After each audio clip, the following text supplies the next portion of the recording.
Buddhist meditation. Before we can understand Swami Vivekananda or any other great spiritual leader or prophet, we must understand the true spirit of religion. And by religion I do not mean any particular faith, such as Hinduism, or Christianity, or Mohammedanism, or Buddhism, but what in India we call Sanatana Dharma, the eternal religion. In this eternal religion there is no dogma, no creed, no doctrine, no theology. Three truths are preserved at the core of the eternal religion, and these may be very simply expressed. The first of these truths states that God is. This proposition has been proclaimed by God men in every age, and in every age people have asked for proofs that it is true. Many plausible arguments have been devised by philosophers and theologians to establish the existence of God. But every single argument substantiating his actuality on the basis of logic and reason may be contradicted by equally plausible arguments of opposing philosophers. All attempts to prove the existence of God through logic and reason are essentially futile. What, after all, can the philosophers and theologians establish? Only their particular idea of an absolute reality, not the reality itself. And what guarantee is there that their idea of God and the reality of God are one and the same? The only proof of the existence of God is to be found in the second proposition. God can be realized. You can know him, you can see him, you can talk to him, and you can experience your oneness with him in the transcendental state of consciousness. And the third proposition is that God realization is the supreme goal of human existence. We ask ourselves, why am I here? What am I to achieve? The answer to these questions is to find the abiding reality in the midst of the transitory objects of life. Everything is ephemeral, everything passes away except the truth of God, which is eternal. When we come to the conclusion that these propositions are true, then we begin to understand that every being in the universe is divine. Divinity is our birthright. In the words of Vivekananda, each soul is potentially divine. The goal is to manifest this divine within. Behind the sinner's sins, behind the saint's saintliness, behind all activities and desires in this world, is that one goal, unconscious though it may be. To unfold the indwelling Godhead. Every human being wants to rid himself of his bondages and frailties and overcome death. And after experiencing pleasure and pain, good and evil, in many lives, he finally learns this truth. Abiding peace and freedom can be found only in God realization. And who realizes the eternal truth of God? He who consciously directs his mind and life toward this attainment. Once we understand this message of Sanatana Dharma, we can understand any great prophet or divine incarnation. And we can test whether a spiritual teacher is genuine or not.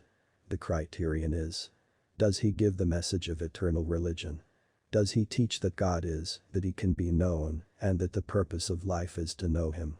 If a man becomes convinced that he should devote himself to the attainment of God realization, naturally he will ask, are there any exemplars of divine knowledge in this present age who can say, I have known the truth of God. I have reached immortal life. I have overcome the fear of death.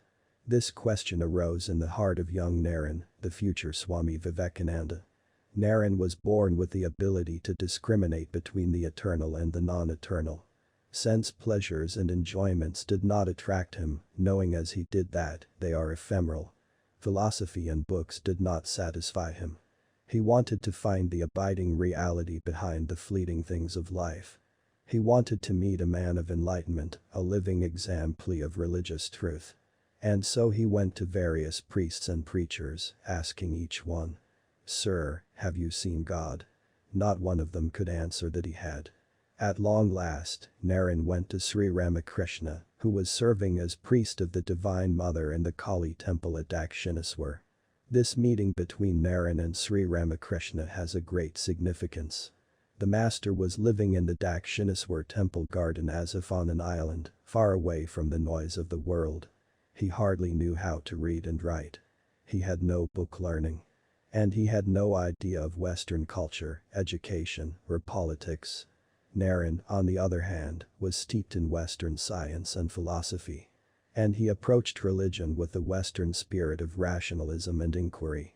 As he had asked the others, so he asked Sri Ramakrishna. Have you seen God, sir? And the answer was. Yes, I see him, just as I see you here, only much more intensely. From the very first, Sri Ramakrishna behaved with Naren as if he had always known him. He said. You have come so late. Why did you keep me waiting so long? Then, with folded hands, the master addressed the young man.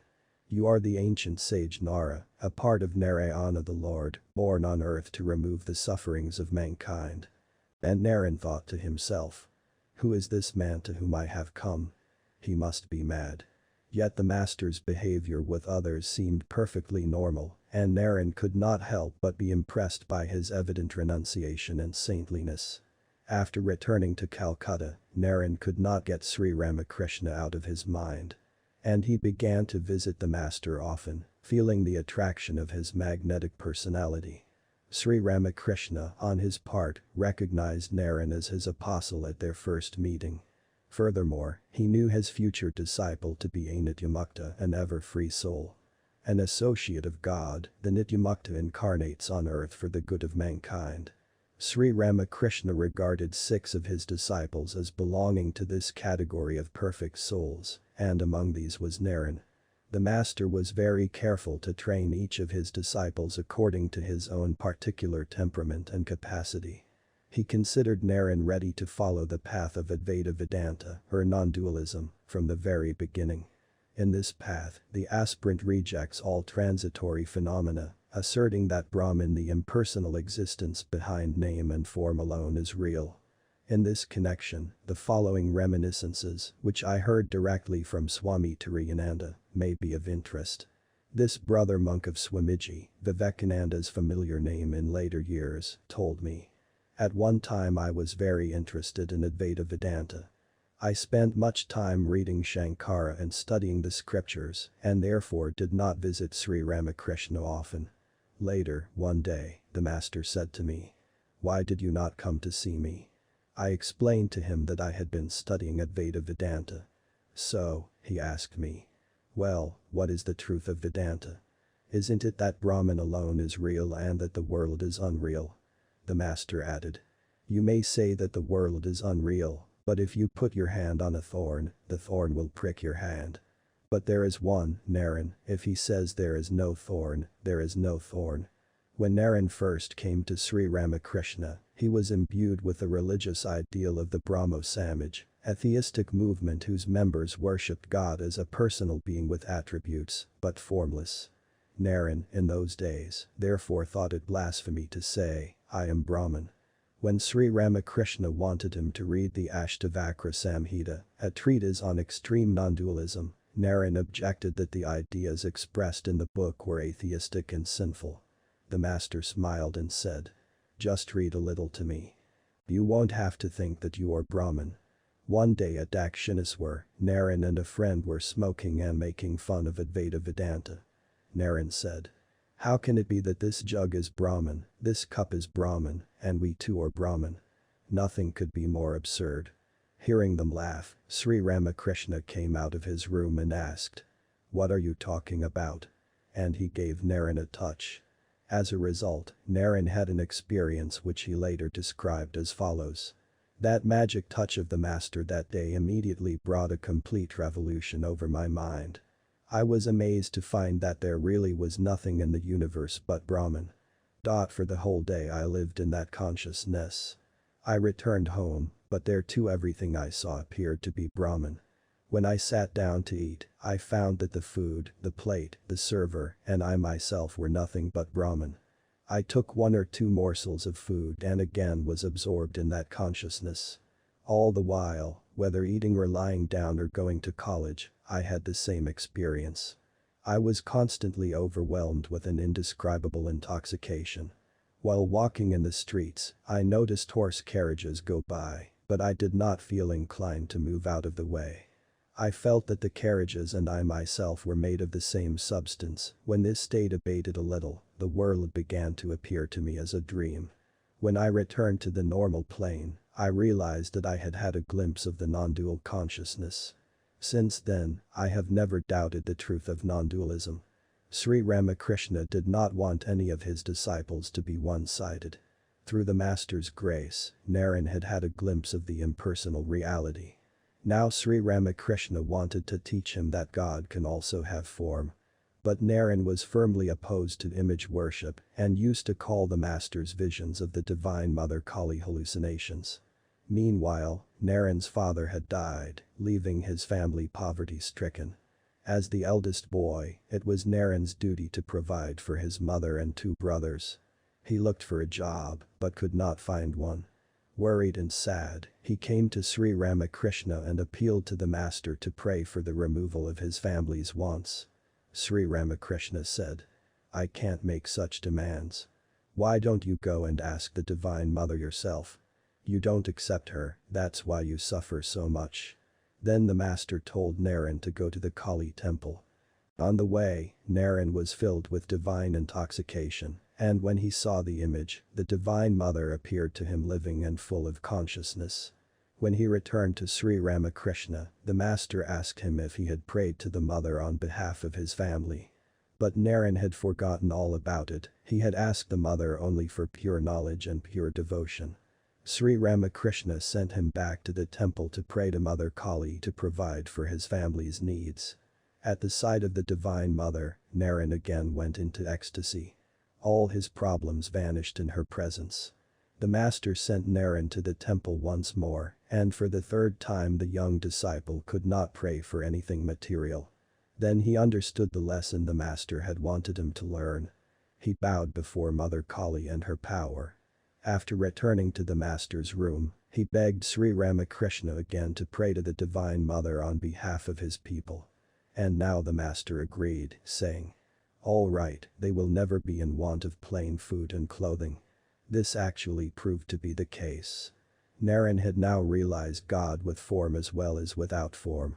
One day, he told Sri Ramakrishna that he wished to remain continually absorbed in the superconscious state, coming out of it only to eat a little in order to keep his body alive.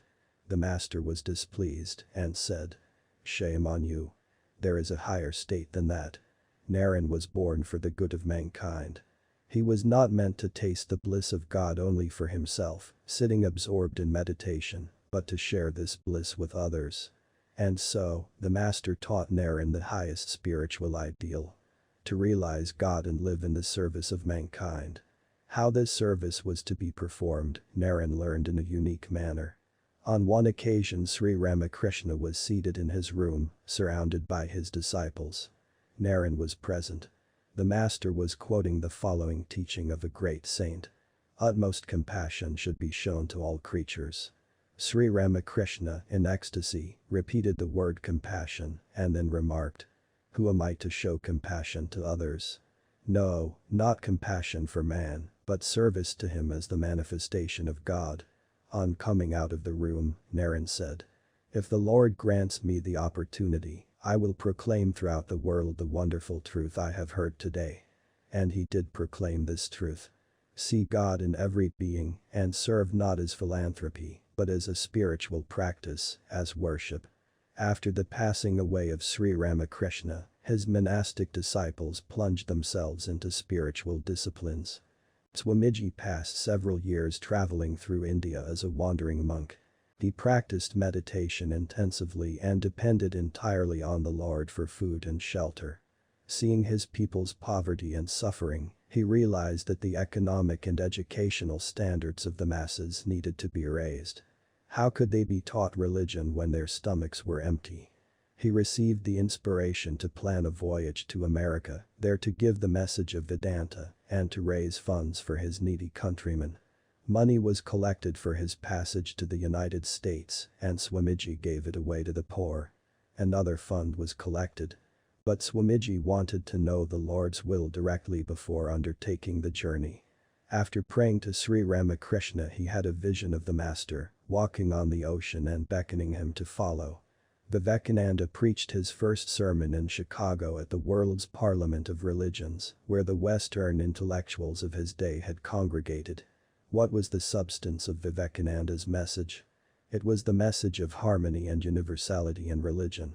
To quote from Vivekananda's Chicago address, If there is ever to be a universal religion, it must be one which will have no location in place or time, which will be infinite, like the God it will preach, and whose sun will shine upon the followers of Krishna and of Christ, on saints and sinners alike, which will not be Brahminic or Buddhistic, Christian or Mohammedan, but the sum total of all these, and still have infinite space for development, which in its Catholicity will embrace in its infinite arms and find a place for every human being, from the lowest groveling savage not far removed from the brute to the highest man towering by the virtues of his head and heart almost above humanity, making society stand in awe of him and doubt his human nature.